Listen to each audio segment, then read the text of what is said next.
Hello, my name's Pastor Ron Sinclair. Today, I'd like to share a story from this book. It's entitled Real Life Stories, the Inmate to Inmate edition. The story I'd like to tell you is KW's story. It's found in chapter 10 of the book, and it's entitled God's Grace Through a Life of Hardship. He starts out by saying, what is the purpose of life? Some find it hard to answer this question. Through life we experience lots of highs and lows. But is there meaning behind these experiences? Is it possible that we can triumph in victory and in defeat? Fasten your seatbelts, because KW is getting ready to take you on quite a journey. He is honored to share his life with you. Though he's only 25 years old at this writing, he has been blessed in experiencing great highs in life. Moreover, he has been humbled by ignominious falls. At an early age, he discovered that he was gifted athletically. As a result, he got an early start in sports. He started playing football at the age of only 7. On his 9th birthday, his family and he moved. And it was then, when they moved, that they realized that he had a God-given talent in playing the game of football. He played 5 full seasons with the youth football team, and in all of those seasons, he excelled on the field. Football was his love. But he also excelled in other sports. From 6th grade through 8th grade, he wrestled for a powerful wrestling club. In each of his 3 seasons in the wrestling club, he earned all state honors. In August of 2000, he started high school and had a very successful first year. His sophomore year is when the excitement really began. That season, he ended up being the only sophomore starter on the varsity football team.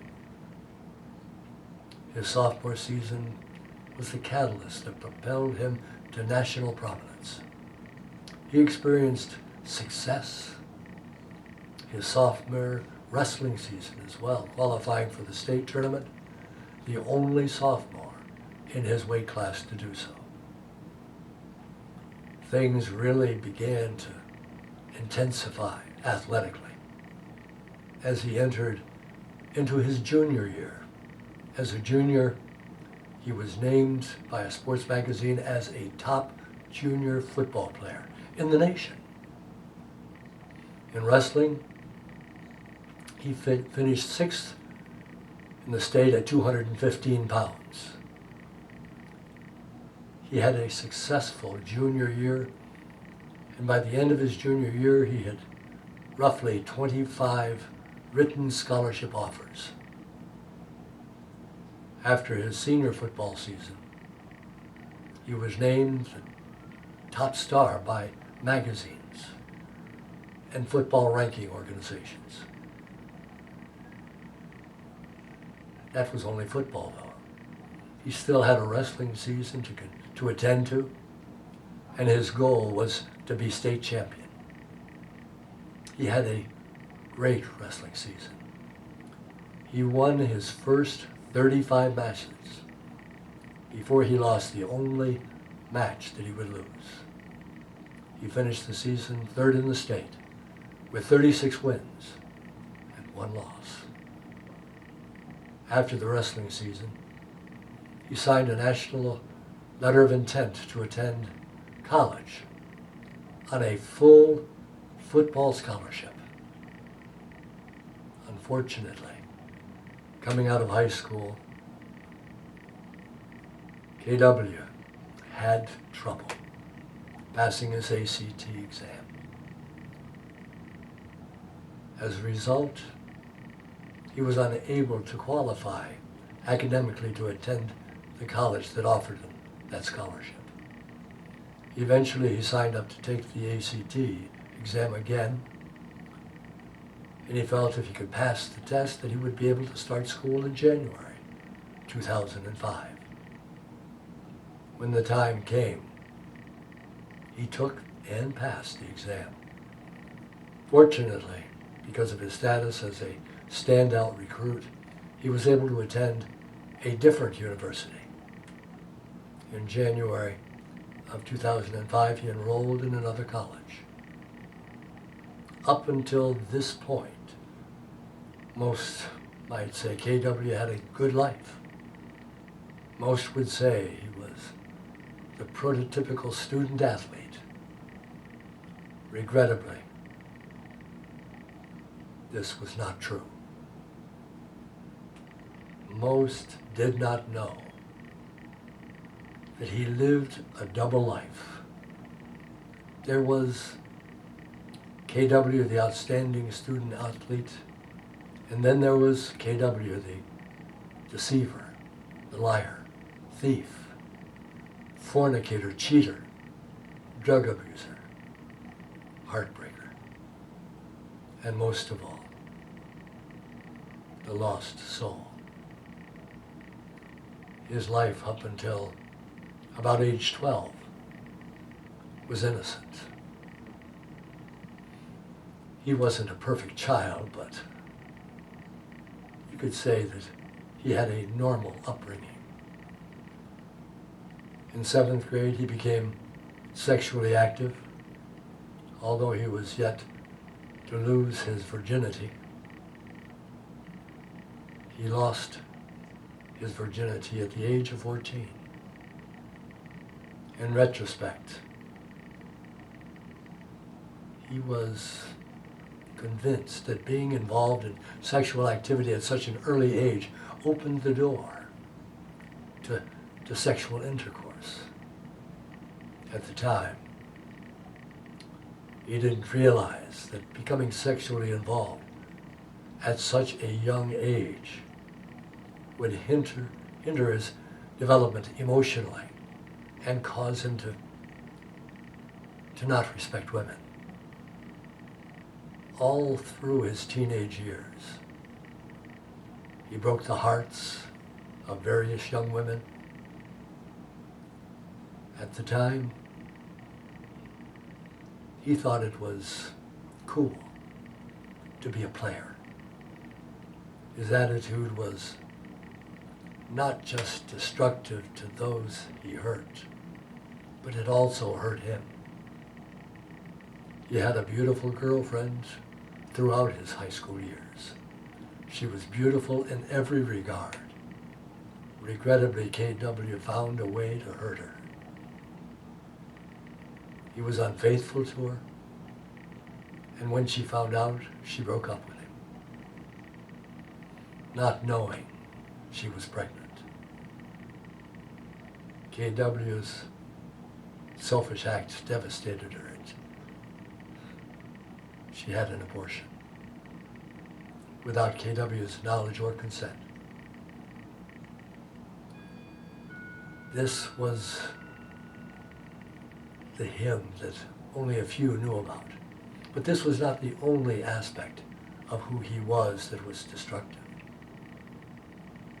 At the age of 13, he began smoking cigars.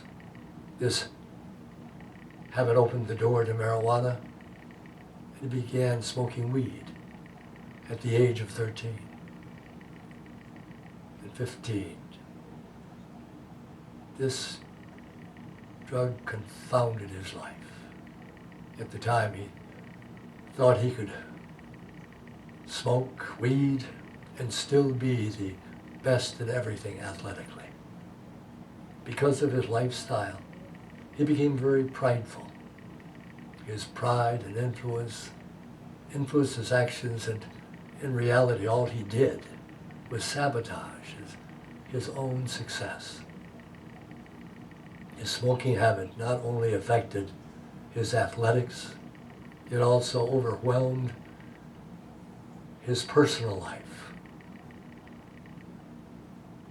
If he didn't have marijuana, he would be irritable and would take from anyone to get it. He became less interested in his schoolwork, and his grades began to suffer. Smoking did not just affect him negatively, not just him, but it was also hurtful to those around him.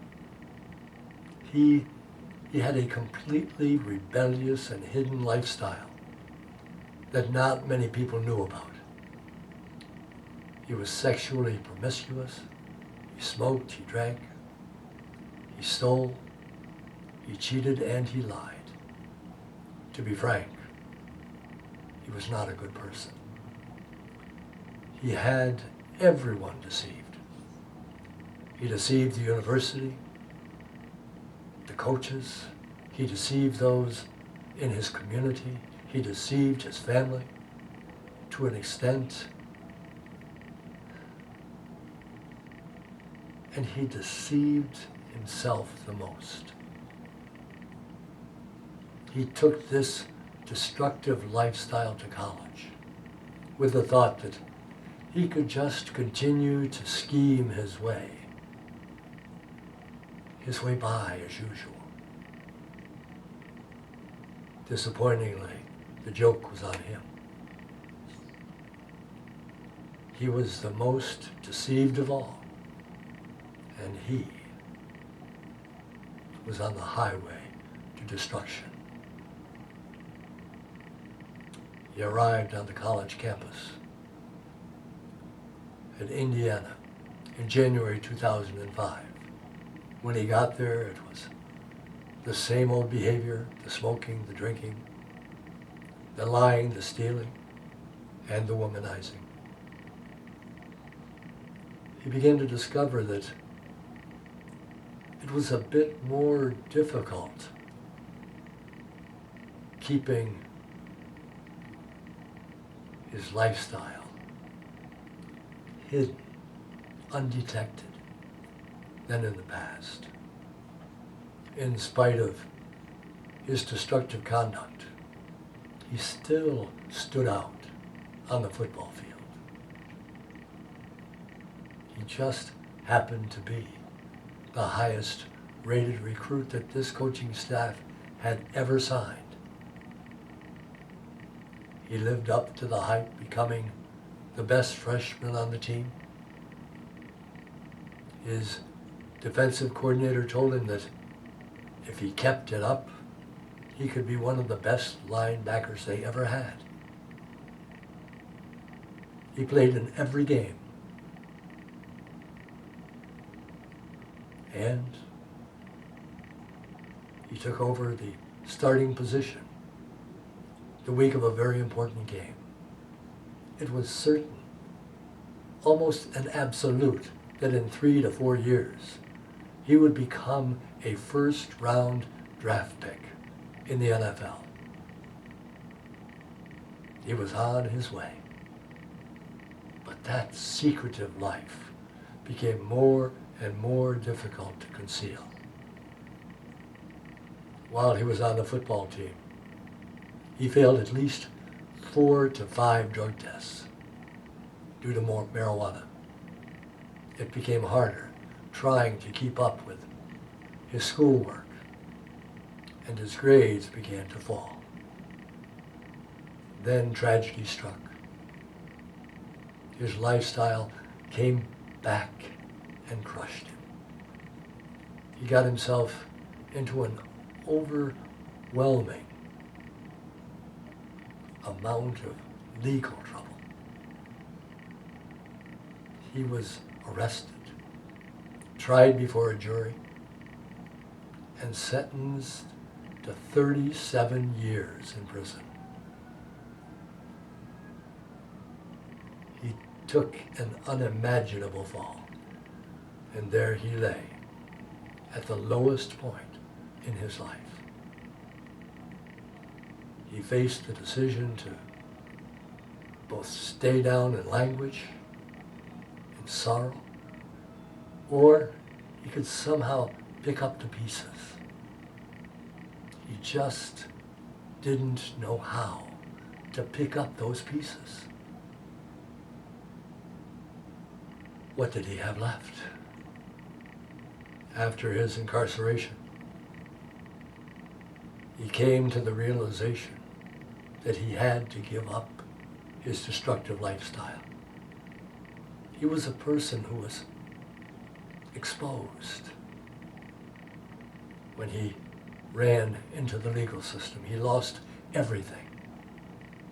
He lost his scholarship, his reputation, honor, respect, and his freedom. In a way, he lost his identity. As unusual as this may sound, this would turn out to be the best thing that ever happened to him. His whole life was a lie. And when he was exposed, he could not hide who he truly was. Consequently, he forced himself to look in the mirror and change who he was at the very core of his being. When he came to this point in his life, he decided to surrender, and he gave his life to Jesus Christ. He was raised in the church his whole life, but he had a coattail type of faith. He uses the word coattail because his faith was not personal. It was based on his parents' faith and their demands that he attend church. He chose to live his life his way, and this led to destruction. However, through this experience, his heart opened to the love of God. He accepted Jesus into his heart, February 18th, 2006. His life has not been the same since then. God has taken his old, broken person and shaped him into a true child of his. This is what he wants to be and wants to properly convey.